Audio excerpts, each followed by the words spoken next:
My name is Sarah, and I am 41 years old. I never envisioned myself in this current situation, staring at my phone screen, paralyzed and uncertain about the next step. I have been married to Paul for nearly 2 decades. We have 2 children, Eric, who just turned 18, and Mary, who is 15. We reside in a suburban neighborhood in Portland, Oregon. Our life, or at least the one I believed we had, appeared stable enough.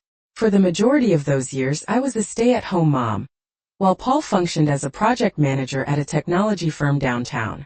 Our routine was straightforward. Wake up, get the kids ready for school, Paul would head to work, I would handle the household chores, and we would gather for dinner in the evening to catch up. We had what I thought was a good and happy life. Or so I assumed. Looking back now, there were minor fissures, fleeting moments when things felt amiss, but I dismissed them.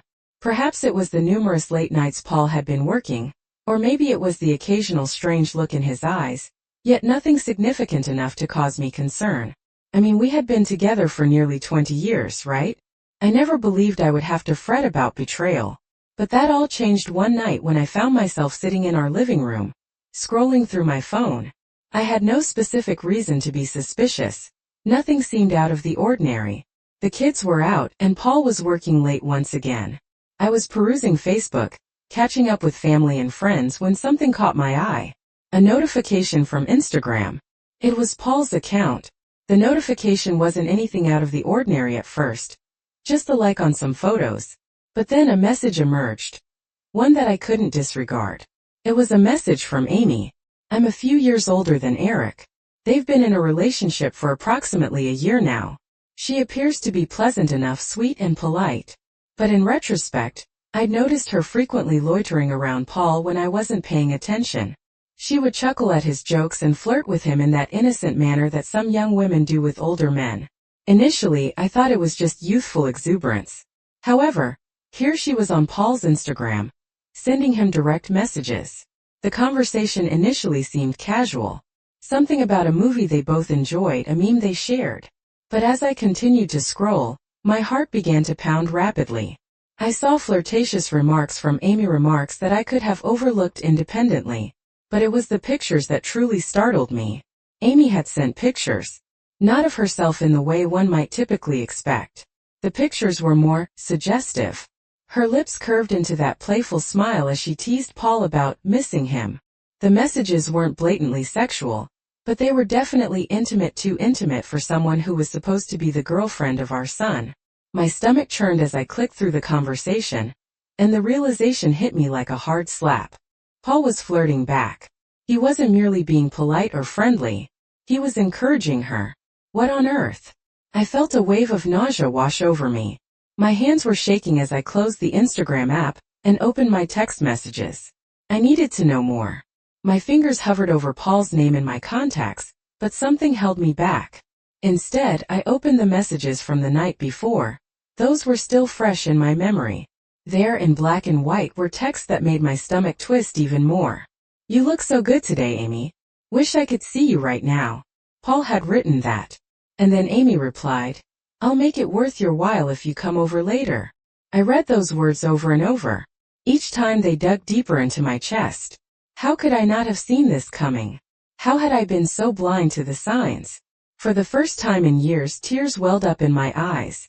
My heart pounded with trepidation as I heard the front door open. Paul was home. I was at a loss as to what to do.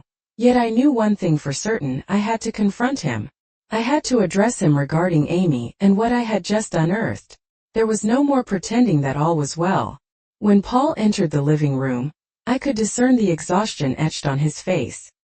His hair was slightly disheveled, and his shirt was marginally untucked. He did not resemble the man who had been out the entire day attempting to conceal his secret. He appeared like a man who assumed everything was ordinary. "Hey," he said, depositing his briefcase on the couch. "It's been a long day." "Yeah, I bet," I replied, my voice taut. My gaze was firmly fixed on his. I could no longer contain it. "What's going on between you and Amy?" Paul froze. He blinked at me, clearly taken aback. "What do you mean?" "Don't feign ignorance," I said, my voice shaky yet resolute. "I saw the messages. The ones you've been sending to her." He stared at me for a protracted moment, and I could perceive the wheels turning in his mind, calculating his next move. His face contorted into an expression I hadn't witnessed in years: anger. "You went through my phone?" he snarled, his voice low. "What the hell, Sarah? You're the one who's been cheating on me with my son's girlfriend." I retorted heatedly, my voice escalating. "Do you think I'm just going to let this pass? What on earth is wrong with you?" He took a step forward, his fists clenched. "It's not what you think, Sarah," he said, his voice defensive. "It was just a couple of messages. It doesn't signify anything." "A couple of messages?" I laughed bitterly, the tears threatening to spill. "It means everything, Paul. You've crossed a line. A colossal one." There was simply no way to calm down now. The truth was brutally raw and excruciatingly painful, and I couldn't just brush it aside. I couldn't allow him to waltz in here as if everything was hunky-dory. I still wasn't certain exactly what I was going to say, but I knew this confrontation had to take place. The moment he walked through the door, I felt a tight knot form in my stomach. As usual, he seemed completely oblivious to the turmoil simmering beneath the surface. Paul casually dropped his briefcase onto the couch and kicked off his shoes. He appeared tired, his shirt wrinkled from a long day at work, yet he still managed that familiar half-smile as he greeted me. "Hey babe. Long day," he said as he made his way towards the kitchen. I didn't respond right away. Instead, I just stood there, observing him, attempting to gather my thoughts, striving to figure out how I was going to verbalize what needed to be said. "Paul," I finally uttered, my voice quivering more than I had intended. He froze. I could tell he sensed the tension in my tone. Slowly he turned towards me, his face softening. "What's wrong? Are you okay?" I gazed at him, attempting to find the words. For a moment I simply stood there, looking at the man with whom I had spent nearly 2 decades of my life. The man who was supposed to be my partner, my best friend. The man who, I now knew, had been deceiving me. The anger was simmering just beneath the surface. "I found the messages. Between you and Amy." Immediately, his expression shifted. It wasn't the countenance of someone caught unawares. Rather, it was that of someone who had been anticipating this moment. The tension in his shoulders was palpable, and I could see him formulating his response before he spoke. "What messages?" he queried, his voice a touch too serene for my taste. He wasn't even feigning confusion. "The ones on Instagram, Paul," I stated, holding up my phone, still open to the conversation. I couldn't bring myself to gaze at it anew, yet I knew I had to confront it. "The ones between you and Eric's girlfriend." I saw it all. For a fleeting moment, neither of us uttered a word. I could hear my heart beating in my ears, pounding like a drum. Paul didn't budge, nor did he even attempt to deny it. His gaze flitted to the phone in my hand, then back to me. "Sarah, you don't comprehend," he said, his tone defensive yet flat. "It wasn't what you think. Amy and we were just fooling around. It was nothing serious." "Nothing serious?" I laughed, but it was a bitter laugh, the kind that emerges from disbelief and pain. "You've been texting her like that for months, Paul.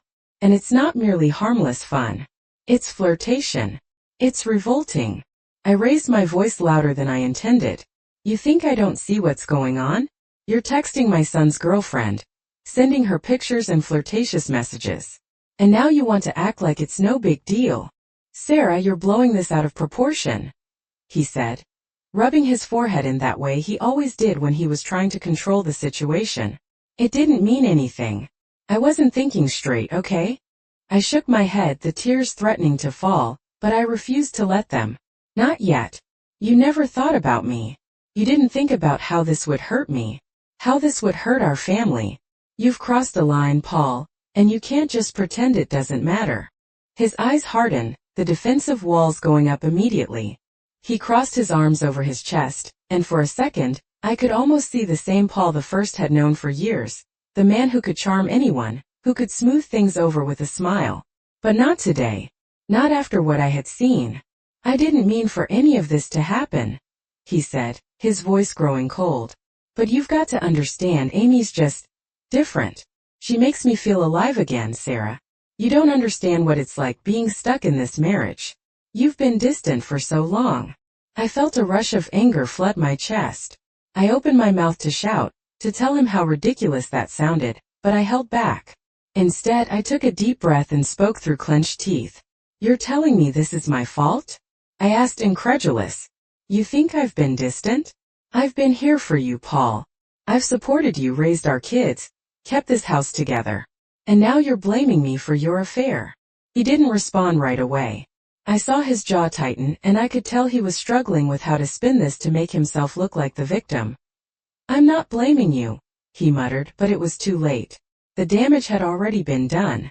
I could see the cracks in his facade, the way he was trying to justify his actions with words that only made him seem weaker. "I don't care about your excuses," I said, my voice low but steady. "You've destroyed everything, Paul. You've destroyed our trust, our family. And I don't know if I can forgive you for this." "I wasn't going to let it go any further," he said quickly, his voice rising in frustration. "It was just a couple of texts, Sarah. I was going to end it. I was going to talk to you about it." It seemed as if those words and actions were more inclined to soothe him rather than to truly fix anything. I had witnessed the messages. I had observed the way he conversed with her, as if he desired her more than he did me. And it was at that precise moment that I came to a realization. It wasn't merely the act of betrayal that caused such pain. It was the fact that he didn't hold me in sufficient regard to desist. "Enough," I stated firmly, cutting him off. "I can no longer do this." He gazed at me, his face filled with confusion and ire. "What do you mean you can't do this anymore? You're just going to give up?" "I don't know what remains, Paul," I replied, my voice resolute. "I don't know if I can view you in the same light. I don't know if I can ever trust you again." The ensuing silence felt suffocating. The reality of the situation, of all that I had just unearthed, hung heavily in the air between us. Neither of us knew what to say next. I knew what I had to do. This wasn't merely about confronting him. It was about safeguarding myself and my children from the consequences of his actions. But for now, all I could do was stand there, heartbroken, staring at the man I had thought I knew and wondering how I had been so blind. The silence between Paul and me was palpable, a heavy presence that loomed thickly in the air, weighing down on both of us. He remained standing there in the center of the living room, arms folded, his eyes narrowed in that recognizable defensive stance. I could sense my heart thudding in my chest, each beat a poignant reminder of the profound betrayal I had endured. What truly struck me, though, was the frigidity in his eyes, the very same coldness that had been gradually encroaching upon our marriage over the past several years. "You're truly just going to walk away from all this, Sarah?" he inquired, his voice low and laced with exasperation. "After all we've been through?" I was astounded by what I was hearing. The audacity, the utter lack of accountability in his tone. He was still attempting to make this about me, as if I were the one at fault here. "Don't you dare shift the blame onto me," I retorted sharply, taking a step closer to him, my anger escalating once again. "You're the one who betrayed me. You're the one who transgressed every possible boundary. And now you're standing here, endeavoring to make me feel culpable for being wounded by it." He scoffed and ran a hand through his disheveled hair. "I'm not suggesting you're to blame, Sarah, but it's as if you don't even perceive it.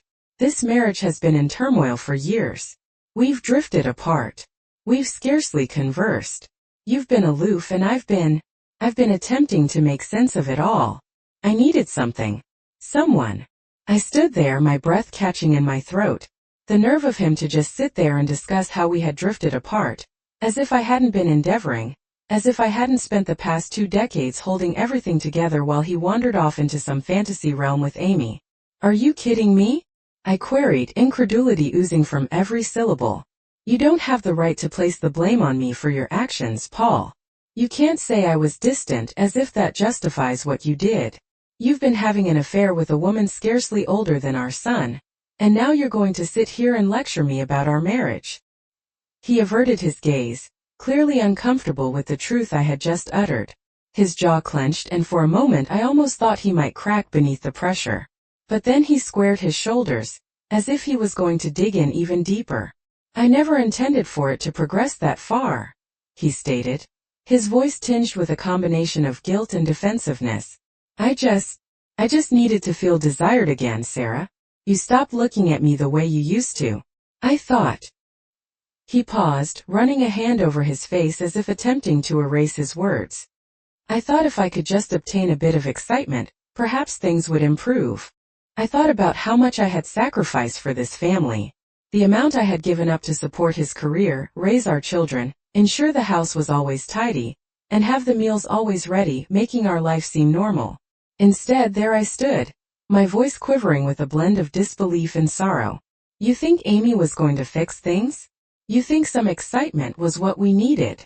I questioned, my words laced with bitterness. This isn't a midlife crisis, Paul.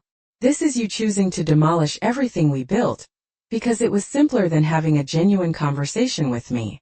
His face contorted, and I could see the anger now boiling up. You don't understand, he muttered, clenching his fists by his sides. You never understood. You were always so focused on the kids, on everything else. It's like I didn't even exist anymore. Is that your excuse? I retorted. That I was focused on the kids? You don't get it, do you? I was focused on the kids. And on you. But I was also attempting to hold everything together while you checked out. You made the choice, Paul. You made the choice to neglect me, to turn to someone else. I could sense the tears once again attempting to well up in my eyes, but I firmly refused to let them spill. Certainly not at this moment. Certainly not in his presence. Do you know what the most dreadful part is? I queried, my voice scarcely audible. The most awful part is that I never anticipated it. I had trusted you. I had believed we were in this together, that we were partners. And now I discover that you've been deceiving me for months. You've been having an emotional liaison, sending pictures, getting entangled in all of this behind my back. Paul's countenance dropped, and for an instant, I thought he might actually offer an apology. But no. Instead, he shifted uneasily, as if he was attempting to retract everything he had just stated. I'm sorry, he mumbled, his voice feeble. I didn't intend for this to occur. But I've been feeling so adrift, Sarah. I didn't know how to communicate with you any longer. I didn't know how to rectify matters. You don't understand, Paul, I said, my voice now cold. You don't resolve things by fleeing from them. You don't fix things by turning to someone else. You fix things by conversing, by being forthright. But instead you chose Amy. You chose to lie to me. You chose to wound me. He stepped forward once again, and for a second I thought he might attempt to embrace me, to console me. But I stepped back, raising a hand to halt him. Don't touch me, I stated, my voice sharp. You forfeited that privilege the moment you decided to betray me. Paul seemed startled by the intensity of my words, but I couldn't be bothered. I had to hold my ground. This wasn't merely about what he had done. It was about the utter lack of respect he had for me, for our marriage, for our family.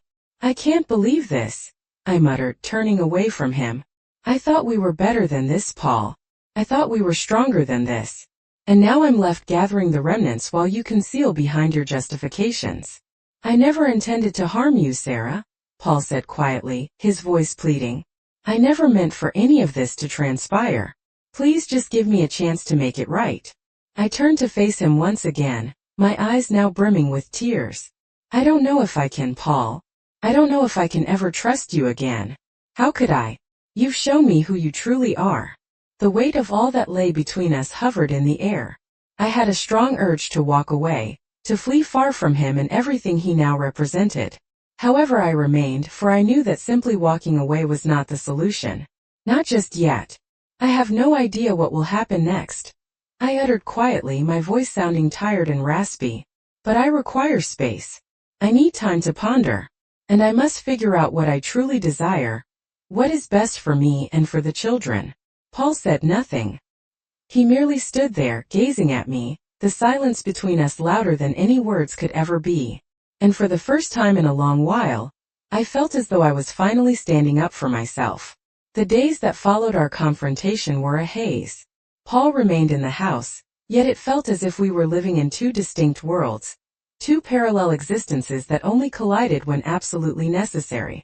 I had hoped that time would bring me clarity, that I could figure out how to navigate this new, agonizing reality we were in.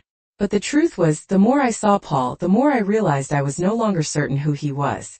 The man I had loved, the man with whom I had built a life, seemed to be slipping away into something I could not recognize. It wasn't just the betrayal of his affair. It was everything: how he seemed to disregard the damage he had caused, how he continued to act as if I were overreacting. I could see it in his eyes when he conversed with me, the way he avoided my gaze when I brought up the future, as if pretending this was just a minor bump in the road would make it disappear. I found myself seated in the living room, the hush between us bearing a weight that I simply couldn't endure. The children were out with their friends, and for the first time in several days, it felt as though it was only me and Paul within the house, devoid of any distractions or pretexts. I sat on the couch, phone in hand, aimlessly scrolling through social media posts, anything to evade the conversation that I knew we were obligated to have. But I could no longer run from it. I required answers. I needed a resolution. Paul entered, his visage carrying the weariness of the past few days. He was clutching a glass of water, and upon spotting me sitting there, he hesitated briefly before taking a seat beside me. "Sarah," he uttered, his voice softer than usual, "we need to have a chat." I didn't initially respond. What was there to say? We had already conversed. We had already endured this agonizing, unpleasant exchange. Yet I knew deep within that we hadn't truly conversed. We hadn't addressed the more significant issue: the future. What would come next for us? "Go ahead," I said, my voice cool yet not unkind. I wasn't going to make this easy for him. He had already made it difficult enough for me. He ran a hand through his hair, clearly frustrated. "I've been pondering a great deal about everything. Regarding us. Regarding what transpired with Amy. And I realize I botched up. I wounded you, and I have no inkling how to rectify it. But I aim to attempt." "Attempt?" I echoed, my eyes narrowing. "Attempt? Paul, you don't merely attempt to fix something such as this. You don't simply state 'I messed up' and anticipate everything reverting to normal. You betrayed me. You fib. You chose someone else over me." His face fell, yet he didn't flinch away. He simply gazed at me, his eyes probing mine, as if he were endeavoring to find the appropriate words. I know, but I'm not the same individual I was a few weeks ago. I've been reflecting on all of it: how I've hurt you, how I've taken you for granted. And I don't desire to lose you, Sarah. I don't desire to lose our family." The words seemed rehearsed, like something he had been practicing in his mind. It ought to have incensed me, but instead it merely left me feeling vacant. I didn't want his remorse. I didn't want his guilt. I yearned for honesty. I desired the man who could gaze me in the eye and tell me the truth, no matter how unappealing it was. I wanted him to assume responsibility for everything, not merely offer me the same old apologies. "I've heard it all before, Paul," I said quietly, my gaze wandering to the floor. "I've heard the 'I'm sorry,' the 'I'll change,' the 'I didn't mean for it to happen.' But at the close of the day, none of that matters. What matters is that you elected to betray me. And now I have to determine whether I can even view you in the same manner again." The moonlight streamed through the blinds, bestowing a gentle glow upon the room, yet it felt chilly. Everything seemed cold. "I don't know if I can trust you any longer," I stated, my voice quivering for the first time since all this commenced. "You have shattered my trust. And trust isn't something that can merely be patched up with words. It requires time. It demands effort. It needs proof that you're not just uttering things because you dread losing me." He pursued me and now stood behind me, his voice growing softer. "I understand. I truly do.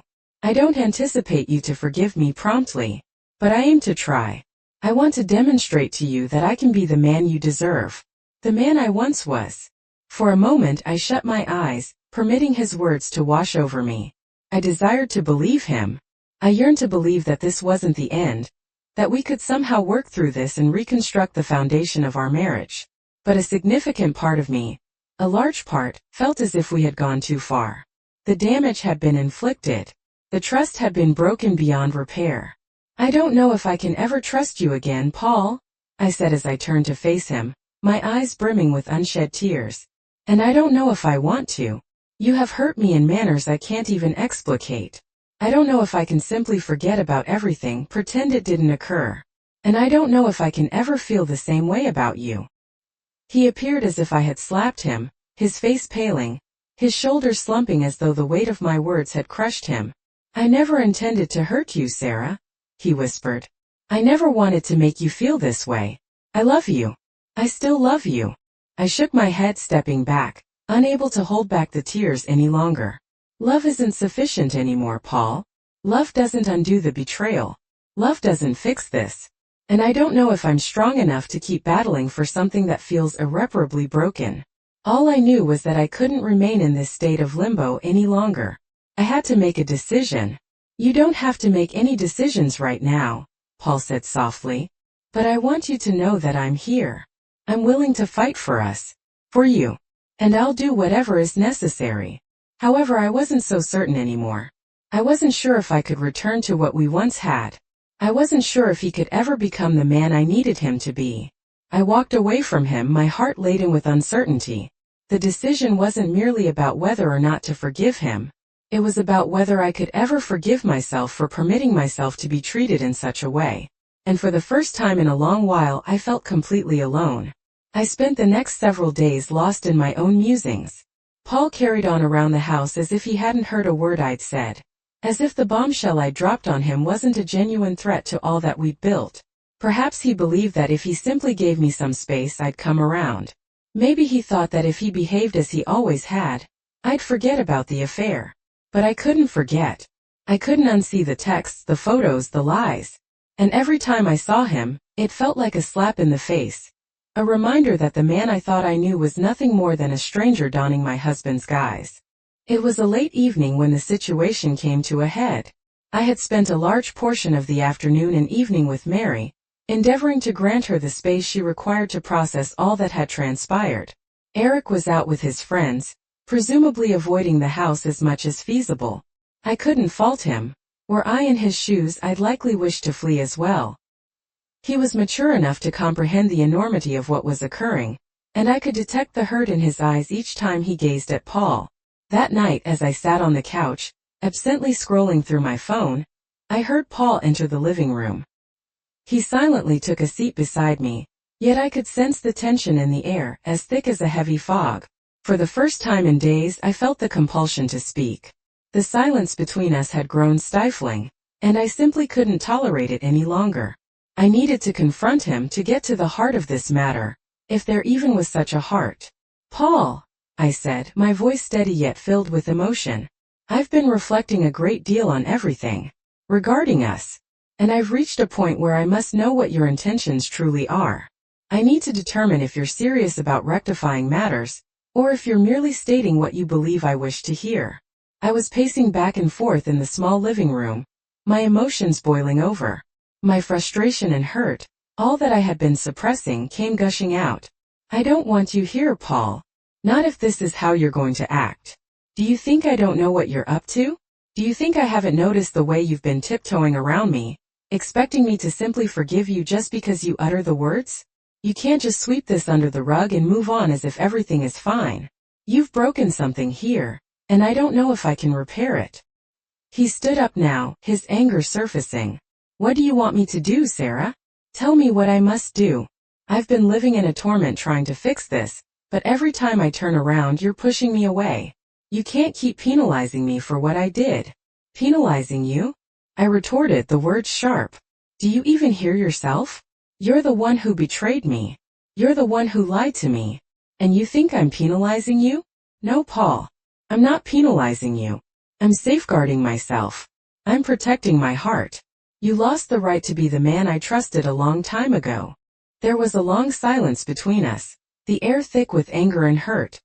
His face contorted, and for the first time in what seemed like an eternity, I saw a glimmer of the old Paul, the one I had once loved so deeply. But that man was no more. This was someone else. Someone who had shattered all that we had. I know I've hurt you, he said quietly, his voice almost pleading now. I never intended to. You have to believe me, Sarah. I never meant for any of this to occur. I shook my head. I don't know if I can believe you anymore, Paul. I don't know if I can even look at you the same. Every time I see you now, all I feel is betrayal. All I hear is the sound of your lies in my mind. And I don't know if I can ever overcome that. I'm not asking for your forgiveness. I'm merely asking for a chance. A chance to prove that I can be the man you require. I cannot alter the past, Yet I can strive to construct a superior future with you, along with our family. I withdrew my arm from him, rage welling up anew. I've already granted you opportunities, Paul. You've had every chance to set things right. But you failed to do so. And now, I don't even recognize who I am any longer, much less who you are. He appeared to crumple in on himself, the fight ebbing out of him. He sank back onto the couch, running a hand through his hair. I'm sorry. I don't know what else to say. I don't know how to fix this. Neither do I murmured. I don't know if I can fix it. For the remainder of the evening we scarcely spoke. We simply sat there in silence, both of us submerged in our own thoughts.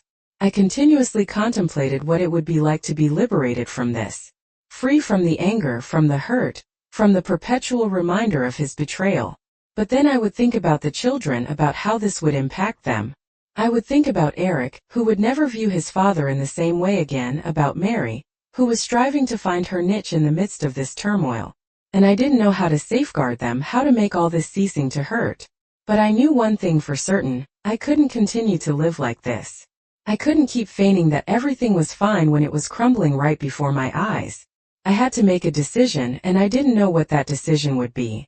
I think it's time we determine what comes next, I said softly, my voice shattering the silence. Paul gazed up at me, his eyes brimming with unshed tears. What do you mean? I said, feeling my heart laden with its weight. I don't know if I can do this any longer. I don't know if I can keep striving for something that feels shattered beyond repair. And in that moment I sensed the finality of it. The weight of the truth descended upon me like a heavy mantle. We were finished. And now I had to figure out how to reconstruct my life from the rubble of the love I once knew.